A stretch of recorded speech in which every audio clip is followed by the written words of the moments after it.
What up, though? I saw you posted a picture with Oshaki, so I want to change the picture for the thumbnail. I hope it went through. Which one? One you posted yesterday with Oshaki. Oh yeah. Yeah, I want to change it for the thumbnail. I see yours chicken talk on. I Yeah, mean CT. Yeah. the picture that people see when they look at the video, Uh huh. uh, like when Yeah the yeah video yeah just yeah. I pop get you. up. Yeah, I get you. let me make sure that it I feel it. changes. Who you got in the Super Bowl? I want to see Jalen Hurts, man, get a ring, man. I mean, I like Mahomes too, but he had it. He got his a couple years ago. You know what I'm saying? I saw, they weren't a lot of people weren't picking Jalen Hurts to be able to lead a team to the Super Bowl, man. I just want to see him prove everybody wrong. Yeah, I wouldn't mind saying that either. Yeah. Plus, the Chiefs beat my Bengals last week, so yeah, 2 weeks ago. So I'm a Raiders fan, so I ain't too. I have love-hate thing with the Chiefs. I'm still a Detroit Lions fan. Born and raised. Nah, I But feel since it. I'm in Cincinnati, I got to switch to the Bengals for my secondary team. At least they win. Them damn Lions don't win shit. Hey, did Coach Calvin get in touch with you yet? No, he hasn't. He hasn't. But they still doing finalizing negotiations and shit for that jump. So I mean, Yeah, I I know. think he'll. Yeah, he'll. I mean, he will call. He got my father number. Yeah, okay. Yeah, I know. I talked to your father the other day. He was on my man Tay Jones space. I met your father the other day. Yeah. He told me he jumped in there. At first he was listening, then he just kind of chimed in. Yep. So this the overreaction show where we overreact to everything that happened the previous night. You know how boxing fans the next day after a fight, everybody overreacting. So we're gonna do our overreaction. Yeah. Did I spell your name wrong? I spelled it MYK. Yeah, that's right. Okay. Yeah. And what? So what did you think of the fight last night? The main event. Shaki I mean, Foster and Vargas. yeah.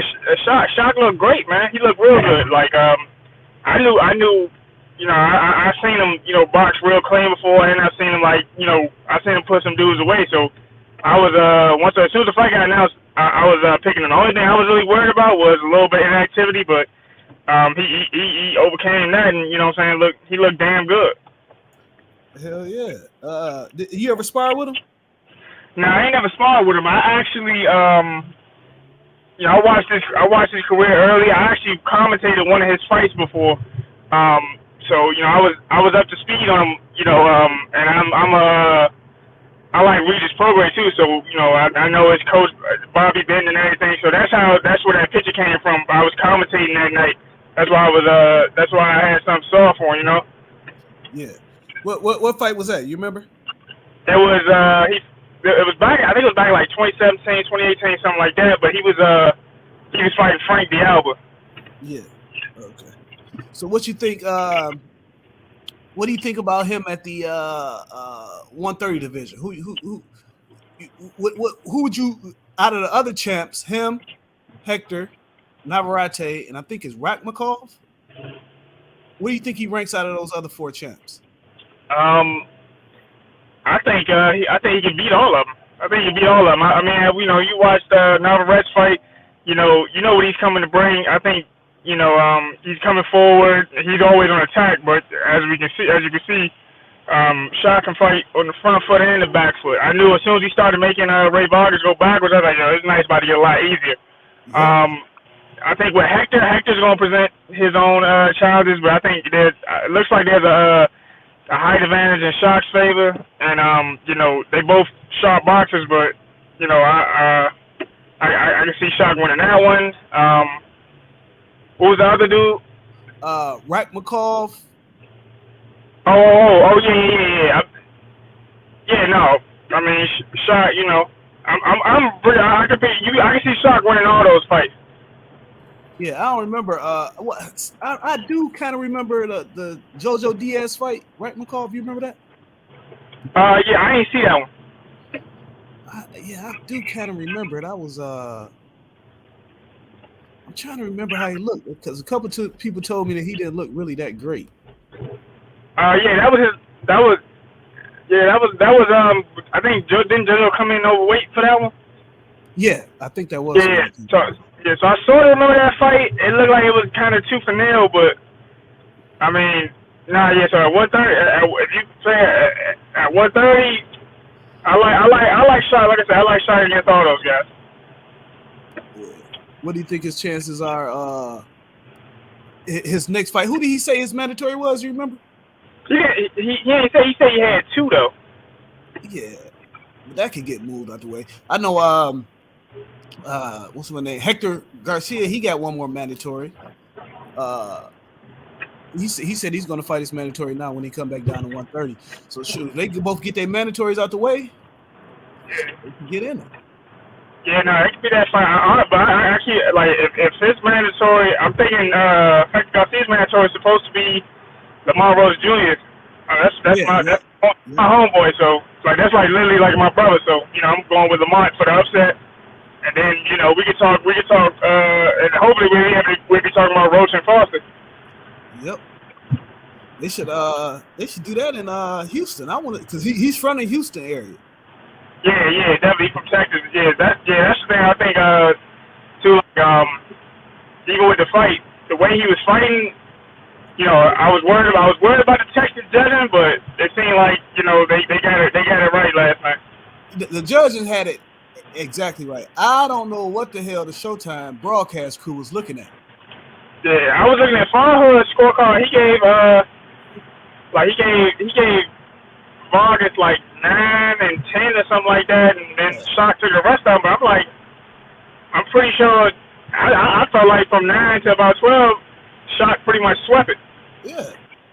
And Farhood usually pretty good on the scorecards. I don't know what the hell happened with him that time. He's usually pretty solid on the scorecards. Yeah, definitely. Yeah. But what about okay, so did you see the co-main Barrios and Santiago? I did. Barrios looked huge. Yeah, I mean he looked humongous, but against a guy that's naturally a junior welterweight, I mean, yeah, he's gonna look humongous. Like look how he looked next to. He didn't look humongous next to Thurman, in my opinion. Like he was taller, but Thurman looked thicker. You know what I mean? Pause. And then now he's fighting Santiago. I mean, I can say this, man.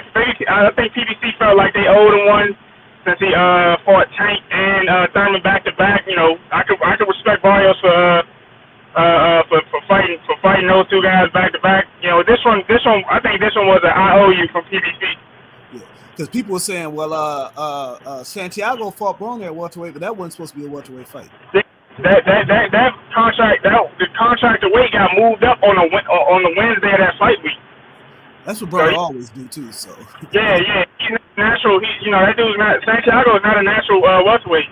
I mean, he probably do better at 140, but or at least be a 140 gatekeeper. But he's too small. He looked too small for to be welterweight. I mean, Barrios is tall for the it's kind of tall for the weight class, but I mean he looked like you said, he looked humongous.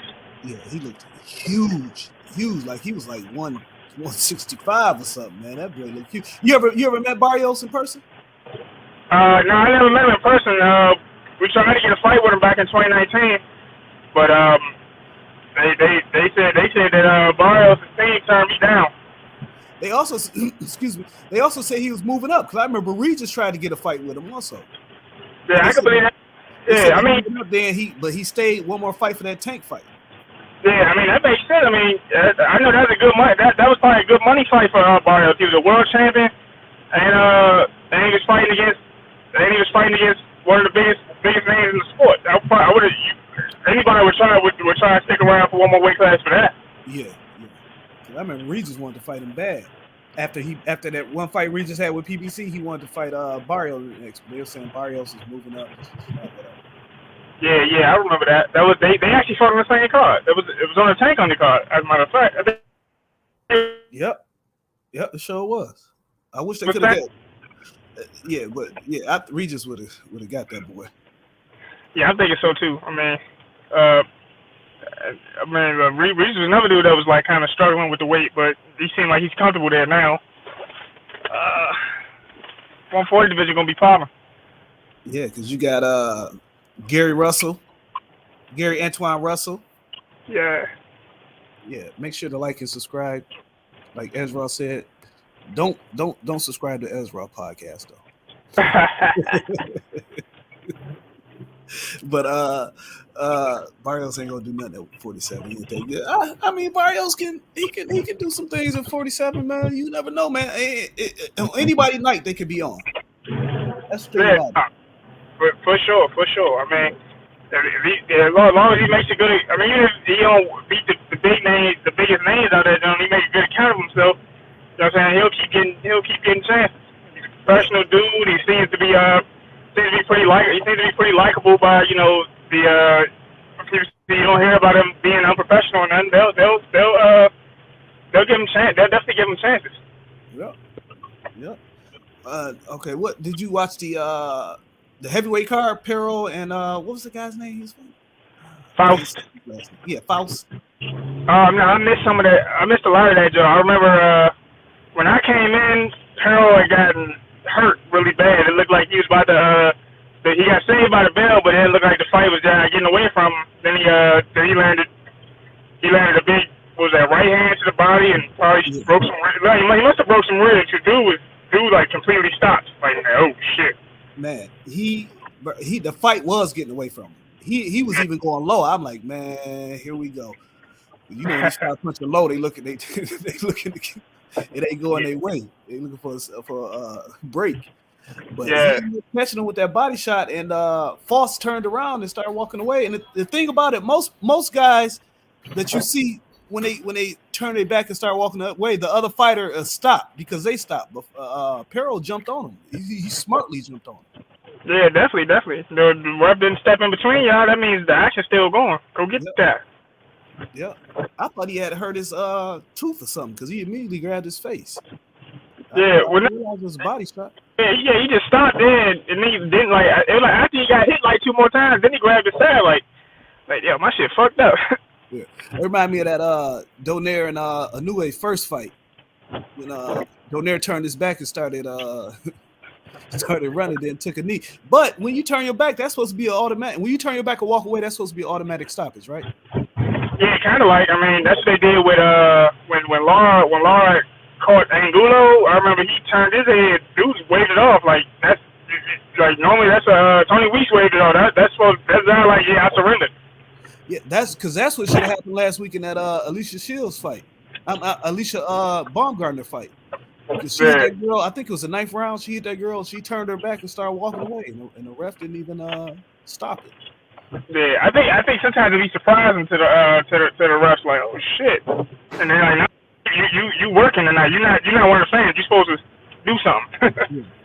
It'd be surprising to the fighters too. A lot of times they don't jump on it. Yeah. But did you get a chance to catch any of those UK cards?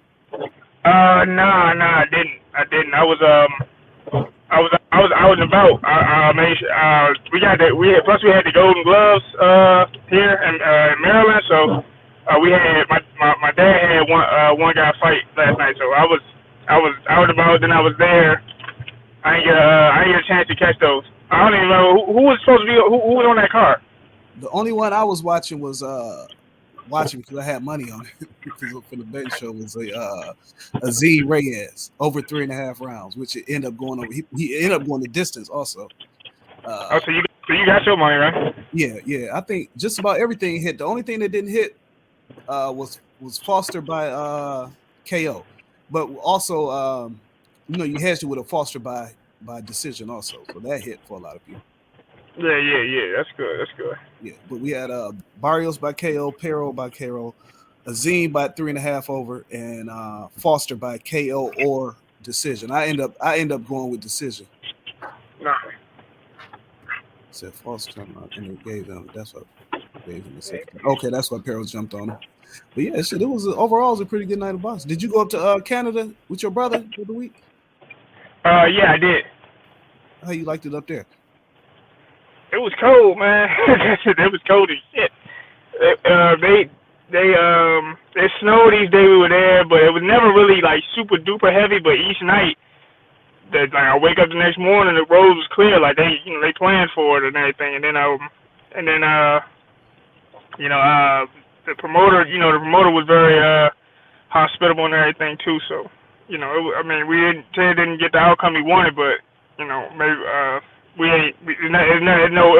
nothing. There was nothing like super like suspicious going on. Yeah, nothing suspicious going on. So it's all good. They got big time boxing up there. They love boxing up there. Yeah.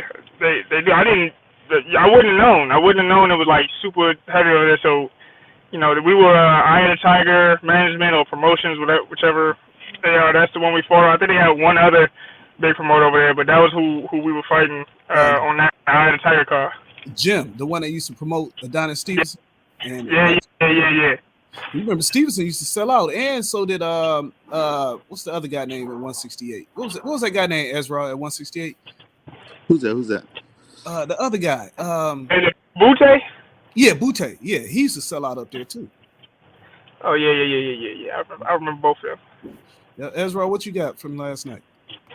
I thought Foster looked damn good. I thought you got to realize too, like how good Ray Vargas is to really appreciate like how good that Foster performance is. It's a lot of times like when a guy loses like that, we'll be like, oh well, Ray Vargas wasn't that good, and it's like no, Ray Vargas is really good. Just Foster was that good last night. I am tired though of tune-ups. I'm done with tune-ups. I'm not watching tune-ups anymore. Tune-ups are done. Stay busy fights. Get right fights. I'm done with them. No more. So that Barrios fight did nothing for me. I was did nothing man. He been off. Like he said, he went from Thurman. He went from Tank to Thurman, and he was off a year. Come on, man. Yeah, just settle that in the gym, but don't put it on my TV screen anymore. I don't need to see that anymore. I'm done with that. And the heavyweight fight was one of the few fights where I felt more excited about the loser than I did the winner. I feel like Foss could maybe possibly do some stuff if he could be more durable, but the guy that won, I was not excited about at all. So that's what I took from last night. Hey, how old they say Perro is? I don't know how old Perro is, but it's probably going to have like one of those things where he's like 52, but he's really 33 or something like that. I don't know. Because he did look kind of old in that when they said, I think they said he was 28. Yeah. You know that story. he looked like Luis Ortiz. Didn't they say he beat Luis Ortiz in the amateurs like 4 times or something? I heard Luis Ortiz was fighting in the amateurs in 1990. He was a top amateur fighter in the 1990s. I don't know. I don't know. Perro is 30. Yeah, he looked a little bit older than 30, in my opinion. He looked like he had has a 30-year-old son. Who is his brother? His brother also is a fighter. What weight do he fight at? I think he fights a light heavyweight. I mean a cruiserweight. I think he fights a cruiserweight. Okay. They ain't really. Who was he signed with? Because there's not too many American cruiserweights. He fought last night, so I'm guessing whatever that promotion was. I don't know. Who did he fight? I have no idea. That's beyond my knowledge. Because the good cruiserweights is who the guy from the UK. What's the dude? Coley. Coley. He's supposed to fight some. Yeah. Coley, and then there's the guy from I believe Australia. Yeah, that beat Reyes. I can't think of his name right now though. Yeah, it began with a P or something. Yeah, I was heartbroken when he beat Barrios because Barrios used to be my guy, but I guess he's transitioning out of the sport. He started calling out Jake Paul. We knew it was like, yeah, you transitioning out. It's also Denier is. Let me see what he says. I think he said he fought Sanchez in the amateur. Oh, Sanchez, that's the one. Frank Sanchez. When is he coming back? Anybody heard something about Frank? I asked Jake. He said he hadn't heard anything about it, but I want to see Frank Sanchez back soon. I think he has a lot of potential. Hell yeah! Hopefully he'll be on that Wilder undercard in June. You got Wilder in June. I was just talking about this today. You got Spence Thurman in May. You got Tank Loma in May. Then you got Canelo Ryder in May. So that's going to be 3 pay-per-views in May, and 2 of them might be back-to-back weekends. That's crazy. As long as they're good fights, I'll pay for it. I mean, I ain't got no problem. You paying for all 3? Yeah, I'll pay for every one. You like the Canelo Ryder fight? It's whatever. It's not. What you think about that one, Mike? No, no, honestly, no. I mean, the thing is, though, you have you got the fight, you got the fights you want to see. You got the fights you want to see. We know who we want Canelo in with. We want him in with Benavidez or Morrell, or hell, if Caleb wins against Benavidez, I think that he would earn a second go at Canelo. But I mean, I like any of them over the John Ryder fight. This is just one of those. From what I'm hearing, they're supposed to do it in Mexico. So I mean, it's just one of those. It's just a homecoming fight for Canelo. It's a celebration type of fight. It's not even for nothing. I mean, I ain't gonna say. I mean, anything can happen, but realistically, I don't see John Ryder beating Canelo. He's short. About Canelo's. I mean, it's about around Canelo's height. You know what I mean? And he's coming forward. That's tailor made for Canelo. Yeah. I will say this: Canelo did look terrible in that Triple G fight in the second half of that fight. Yeah, second half of the fight, he did. He looked gassed and everything. So, and Ryder has a weird way of staying competitive in these fights, and he's like the Danny Jacob fight. Yeah. He's a tactical guy. He's a crafty guy. If Canelo has some fall off, it might get interesting. Look, he's not beating Canelo in Mexico by decision. So we. No. Yeah, he doesn't have enough power to stop Canelo. So. But we've known Canelo's fighting him since last February or March. So a lot of people complaining, but we knew this fight was coming. So it is. I think people didn't want to believe. I wasn't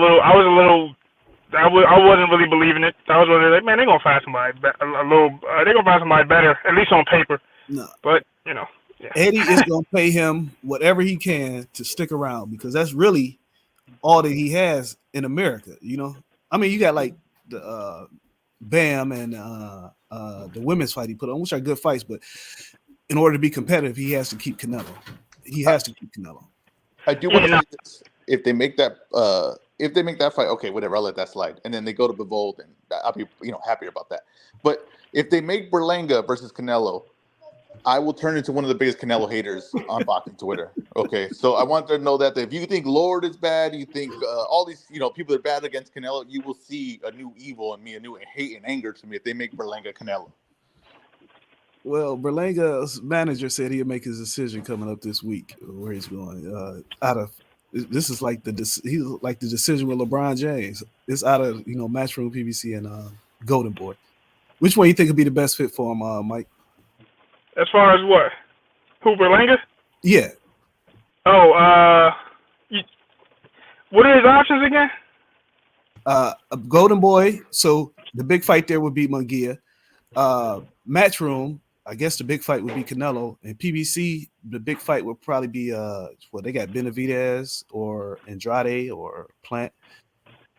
I mean, I'd say it like this. So if he wants to get some good names on his resume, and with like fights that can actually be made, I would think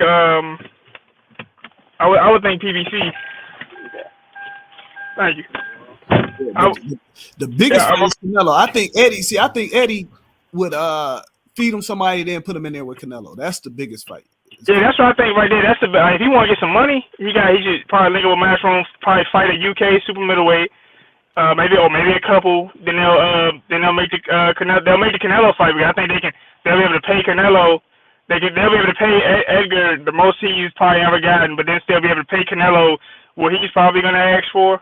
And then I think the thing is, if he gets with Golden Boy, I mean, after he beat Munguia, I mean, what else they going to do besides try to push for maybe the Canelo fight?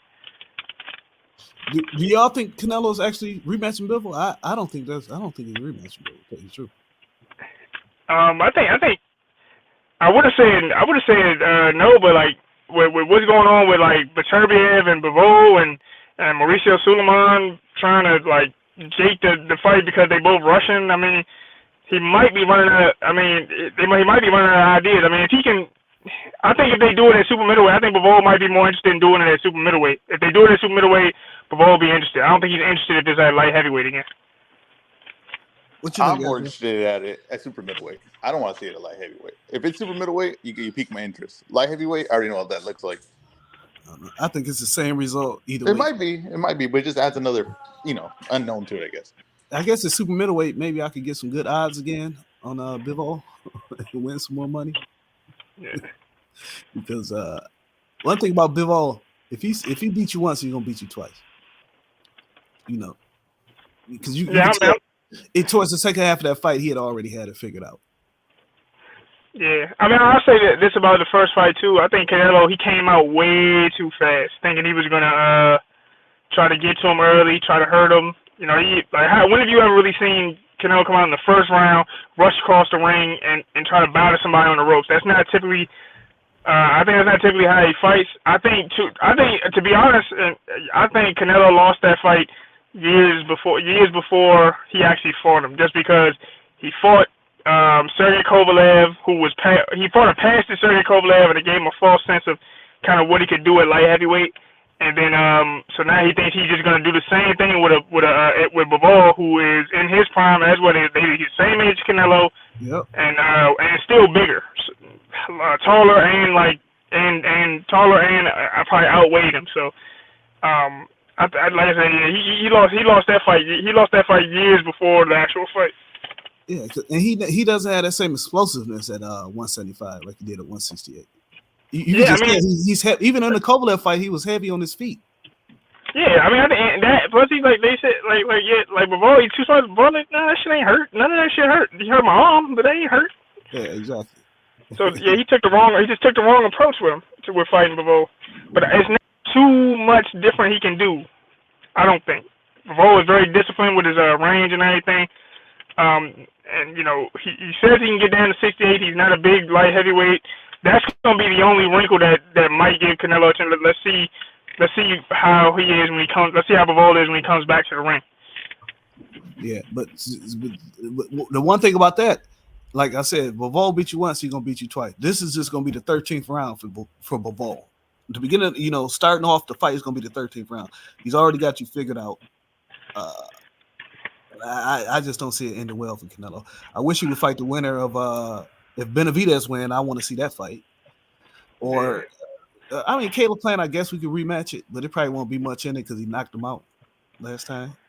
But, yeah, I'm thinking like my whole thing with like Benavidez. I mean, with Benavidez, I don't really appreciate how Canelo's like, I'm not fighting Mexicans. Like, you know what I'm saying? If you all Viva Mexico and all that stuff, you should want to see other Mexicans get an opportunity to make money. If you feel like you can actually beat him, yeah, I'm gonna give him this shot. He's gonna lose, but he'll be better off after this. If you feel like you're really the best, like yeah, I think he's talking about Mexicans from Mexico, like Zerto. When was Zerto born in Mexico, Ezra? Yeah. I think he's talking about like a Zerto. Like David was born in what, Arizona? Somewhere over there. Yeah, I think he's talking about Mexicans from Mexico only. He said he don't want to divide the country or whatever, but yeah, he's saying that. Then if that's the problem, then why haven't you inked a deal with Benavidez? If he's Mexican American or whatever, he's not. If you're trying to say he's not Mexican, I mean, what's the deal? True. I think he'll fight him. I think he would pick him probably over Bivol, a rematch. That's what I'm hoping. But Benavidez has to get by Plant. We can't just, Yeah, for sure.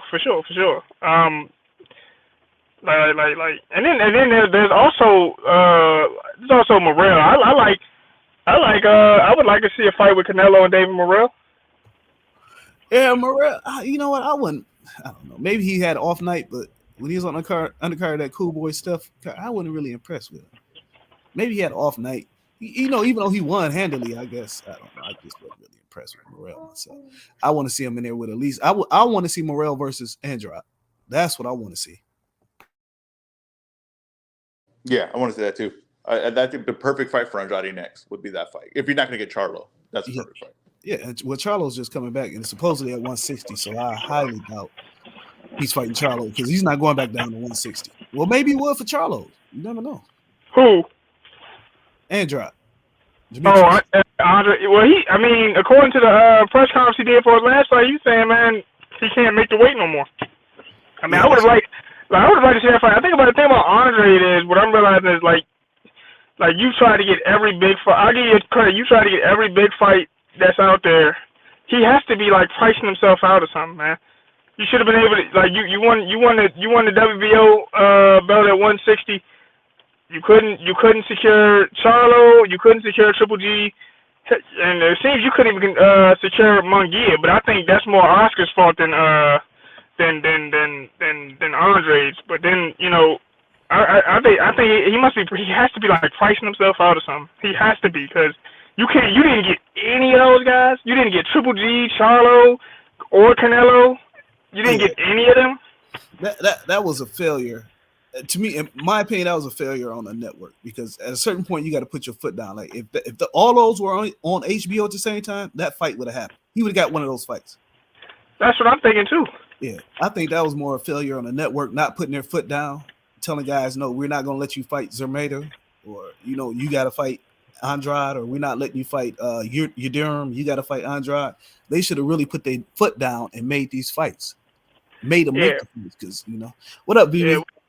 Yeah, well the thing with Canelo is he even over there, no matter where Canelo goes, because he's a big draw, he gets to move kind of how he want to move. But like when we talk about like I said, when you talk about the other champions, you talk about like I said, Triple G, he can kind of move how he wants to move. But I mean, I can give Triple G his credit. He typically don't really duck no work. Honestly, but yeah, like he just Andre, I don't know what he's doing. I don't know if it's somebody on his team or if it's him, or if it's something he's doing that he's not getting. He's not getting the money. He ain't getting the money how he's supposed to. Yeah, no, I was gonna say something similar to that. Like with Canelo, it's kind of weird because he can go anywhere. He is their money maker. But with Golovkin, it's odd because they had turned down multiple opponents for him. They even decreased his pay because he wasn't fighting the high level guys. But they never pushed for the Andrade fight. They never forced him to fight, someone like Andrade or Munguia, anyone like that. So I don't really know what was going on over there. I think because the reason they signed Triple G was to make the Canelo fight. Yeah, absolutely. Yeah, so I think they invested so much. You gotta understand how much they invested in that fight. From Canelo's deal with Golden Boy, to then when he left and still when he fought Billy Joe Saunders and Smith and Yildirim, and they had invested so much money just to make that one fight. They weren't gonna let a possible wrinkle in the plan. But I would have made Munguia fight Andrade. Yeah, that should have been made. But like I said, I think when it comes to that one, I feel like Oscar had a hand in keeping that from happening too, as well as I don't know, like Andre probably was still asking for a lot, but I don't know. I feel like Oscar been trying so hard to get his to get the undefeated record thing back from Floyd Mayweather. You know what I'm saying? So he's got Zerto, who was in I think 40-some fights. You got Munguia, who's at 30-some fights and undefeated. He keeps trying to get that record back, but then the thing is, you got these guys fighting soft. Like Zerto should have put up I expected Zerto to put up a much better fight than he did with Bivol, but then I realized looking back, I go through it right. Since going up from 68 and designing with Golden Boy hasn't put him in with nobody to really test his mettle. You know what I mean? To make sure he's still that dude. You know what I mean? So I think Oz should be getting in the way of some of those fights. I think as far as Munguia and Triple G, well, let's say this: Munguia was Andre's mandatory as soon as he got up to 160. That fight could have been made. Clearly, somebody didn't think Munguia was ready yet. He's been everybody's mandatory at 160. He was Charlos. He was Kazakhstan. What's my man name? Kazakhstan. Janibek. Yeah, Janibek's Mando. Janibek, Triple G's, Andre. Even Adamas for the intern title. I have no idea what's going on with this Munguia cat. I just don't understand it because I think Oscar is slow walking him. I think he beats Janibek. I think he beats Janibek. I know Ezra's the biggest. Easy. But I think he can beat Janibek. I gotta watch Janabek's fight. I gotta see now. I could tell you what I think. He was Everyone mandatory thinks they for could beat the Janabek intern besides title with the Adamas. team I he's think he fighting. might beat Adamas. I think him and Adames will be a damn good fight. Yeah. Could he beat him? Yeah, but I mean, I think I would probably pull for Adames just because I think Adames has still been in a little bit tougher. Yeah. Like you ain't like you could even if you wanted to if you wanted to test him, you could have put him in with if you really think Munguia is the shit, you could have put him in with like Derevyanchenko, who even a few years ago was kind of aging out already. Yeah. You know what I'm saying? You ain't really stepped him out there since he went up to 160. Yeah. That's my thing. It ain't like I will pick any of these guys to just blow them out the water. Yeah, it is weird. I don't know why they haven't. I know the Charlo fight was definitely talked about before the whole like network thing, and I remember Oscar saying he doesn't think Munguia is ready for fights, which White's saying that. But like Janabek, like Carlos Adames, especially Carlos Adames, we've seen like struggle with Patrick Teixeira's pressure and his high volume. You know, like these are not like at worst they're 50-50. It's like these are not fights you should be fucking protecting Munguia from. I agree 100%. What do you think about Boog said Munguia might be fighting what's the guy name Boog said? Jason Quigley. Oh, yeah, so Jason about Quigley. that. He's not fighting Jason Quigley. Jason Quigley, a fight got announced yesterday. He's fighting in Dublin on April 1st on like a club show. So I don't think he's fighting Munguia. That'd be an absolute slap to the face of boxing fans that they put Quigley in there with Munguia. Okay, but so if Quigley is taken, then the next option is Shane Mosley Jr. I think he's fighting this week in Pomona. I believe he's fighting this weekend in Pomona. So maybe they're setting him up for that. Okay. Oh man. I'm still confident that they can deliver a decent fight for Munguia. Why? What gives you this confidence? Everybody wants to fight him. They can. It's just reluctance on their part. Well, tell me this. What do you think about the Mike? Since you welterweight, what do you think about this Stanionis versus Virgil Ortiz? How you got that looking? That's gonna be a damn good fight, Joe. I for one, like typically I don't really speak like that. I'm always like, we're gonna see that it should be a good fight. That's gonna be a damn good fight. I'm rooting for Virgil Ortiz. I've met him personally. You know, cool dude. We talk sometimes. Oh, you talk to Virgil sometimes? Just, I mean, on Twitter and stuff like that. We chat a little bit. I've been trying to get him on Chicken Talk. I even had an official, somebody from Golden Boy, email his manager and CC'd me on the email. The dude never responded.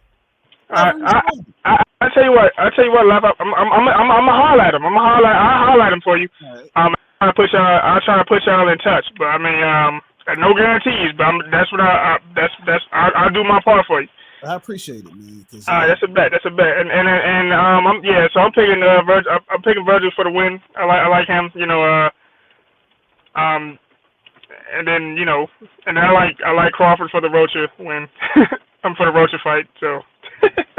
Are they really fighting? I don't know. That's what I'm hearing. Thurman was number one in the WBO. Is that true? Say again? Somebody said Keith Thurman was number one in the WBO. I thought it was the WBC. No, it's Rocha's supposed to be Crawford's WBO mandatory. That's what I was saying. I was listening to somebody. No, Rocha's supposed to be the WBO mandatory, and then Thurman's supposed to be the WBC. Yeah, they were saying Thurman was above Rocha. I mean, that would surprise me. Yeah, I can't be YouTube. Yeah, full of misinformation. And I don't even know what's going like with that one. I mean, we're being real about Oscar is like really serving up Rocha as tribute to Crawford, in my opinion. Yeah, I mean, Thurman is above Rocha. He is. Thurman's 2 and Rocha's 3. So once the Thurman Spence fight get announced, then they'll remove Thurman from the ring. Yeah. Yes. Okay. I mean, I understand Oscar's play on here because if a guy, if your guy has to fight this guy as a mandatory, you might as well try to get 2 fights out of him. You know, you might as well try to get a 2-fight deal with him instead of him just coming over there beating your guy and leaving. Yeah, that's true too. Yeah, at least yeah. So I can understand the play on Oscar's part. It's a smart play. What else we got coming up? Next week, Lee Wood versus Mauricio Lara. Everybody's picking Lara by knockout except for me. I'm picking fight goes the distance. You got Laura for the win, or you just? No, just fight goes the distance. But Okay. I'll be rooting for Lee Wood. Yeah. I like Lee Wood. He can fight. I haven't seen a bunch. I ain't gonna hold you. I ain't seen a bunch of them, but what I seen was pretty cool. Yeah, me too. What about you, Vivi? Oh no, I'm picking Laura. I think he'll stop in the middle rounds. I think Lee Wood kind of struggles there. I mean, also like even in the Zucan fight where it's pretty much one-sided throughout, he never really upped the gear. It was all the same shit, the same motions. That's kind of like where Colin was capitalizing. He's like struggled there before. I don't know, especially with Mauricio Lara. I don't know if you can take that time off. So I think if it goes late into the fight, he might be able to capitalize. But I'm picking Lara. Yep. What about you, Ezra? I think I'm picking Laura too, but I think Lee Wood is really undervalued. Always, for some reason, maybe it's the haircut. I don't know what it is, but people judge against him. It's kind of similar to honestly what I felt about Ray Vargas. Like he don't get the credit he deserves because it kind of, a little weird looking. And I think Lee Wood just people can't get behind. I don't know what it is, but he's been on a good roll here. He's shown the Zucan fight. Like people thought he was no chance in that fight. He pulls that out. He comes back with a miraculous victory, then 12th round knockout. Like I'm not counting him out in this fight, but I do kind of feel like he's made for Lara. I mean, Wood can punch too now. Yeah, this ain't Warrington, so Lara just can't come in there like he was on Warrington. Wood can punch too, and as we see, it carries 12 rounds, all 12 rounds. So it is what it is. Anyway, what else we got? Did we miss anything? Anything? Nope. Mike, what you got coming up? You got anything you want to plug or anything you got coming up? Nah, nothing set in stone yet, man. Y'all stay tuned. When I find some, when I hear something, I'm definitely gonna blast it on social media. Hell, if it's something big, typically y'all hear about it before I can tell anybody. But I'll let y'all know what comes out. I mean, basically right now I'm just trying to stay busy. So if I do something, I might do something small. And then see if be ready when my PBC give me another call again. So I mean, we'll see. Or I mean, thing is, I'm not like I don't have any paperwork with PBC. So if I can bounce around, maybe get on one of the Golden Boy cards or get on one of the Matchroom cards, I'm cool with that too. But we just gotta see what I just gotta see what my advisor can come up with. Put you on the what do you call it? The what's my man? I just said you see T-Word right there? He got a show on here called the Mic Check. Do you follow him on Twitter, T-Word? T-Word real cool dude. He's trying to grow his channel too. So I don't know if I do. Hey, so T-Word send me a DM and I'll make sure I try to follow you back. Yeah. But I was about to say try to get on the Golden Boy card, Ortiz versus Stanionis. Shit, I would love to. I mean, they got who they got. I mean, whoever they got, I'm with it. Blair the Flair. I mean, they got a few welterweights. They got that Jordan Rincon guy. I will box circles around Blair the Flair. You know what I'm saying? I ain't worried about no motherfucking Ric Flair cosplayer. We get you, Blair the Flair. Woo! Yeah. But I heard they still trying to work out the contract extension with him. So I don't know what's going on. Yeah, if they work it out and they need somebody to fight him, I will fight Reggie Ortiz's backup opponent. Okay. All right. I appreciate all y'all for joining us this Sunday Overreaction Show, and don't forget to like, subscribe, and comment. And what else am I supposed to say, Ezra? Like, subscribe, comment. Subscribe. That's about it. I mean, that covers all your bases. Okay, yeah. Like and subscribe to Ezra podcast if you enjoy walking and you enjoy talking. I deliver on both. So if you enjoy seeing him walk that little mutt dog, if you enjoy dogs, all dogs, and walking and talking, I deliver on both. Get you a Kanye Corso. Oh, and share. Like, subscribe, comment, and share. Thank y'all. Like, subscribe, comment, and share. I appreciate y'all for stopping by and joining us. Y'all take care. Man. Thanks for having me. Yep.